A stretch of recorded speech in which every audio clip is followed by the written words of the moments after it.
The Community Preservation Act has been a great tool for cities and towns in Massachusetts to invest in affordable housing, open space, historic preservation, etc. But as more and more towns have adopted it, the state matching dollars have declined from a dollar for dollar match to less than 20 cents. The deeds fee used to fund the match has not been increased in 18 years.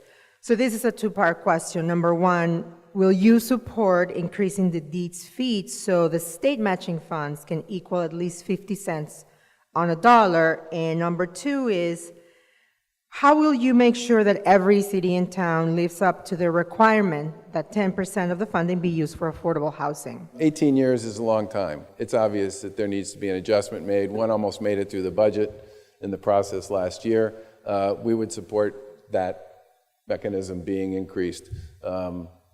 And I'm assuming that it will probably be taken up again in the legislative session. And if we happen to be in office and it does get taken up, we would support it and we would sign it. Many communities bank the money for an extended period of time because they're planning to use it for some project at some point when they get to a certain point. I think the way to deal with this is to create some kind of reporting requirement with respect to sort of a 3 or 4 year plan with respect to how people are planning to spend this, because trying to do this on an annualized basis won't work if a lot of communities are treating this as a multi-year opportunity to raise money to support a series of initiatives. The way you would determine whether or not, in fact, they were living up to the requirements associated with the legislation, and this 10% question in particular, would be to require people to develop a plan. And that's something certainly that I think we can do within the existing regulatory framework. I don't think we need a statute for that. And that could be part of the DOR oversight for how the funds actually get spent and allocated,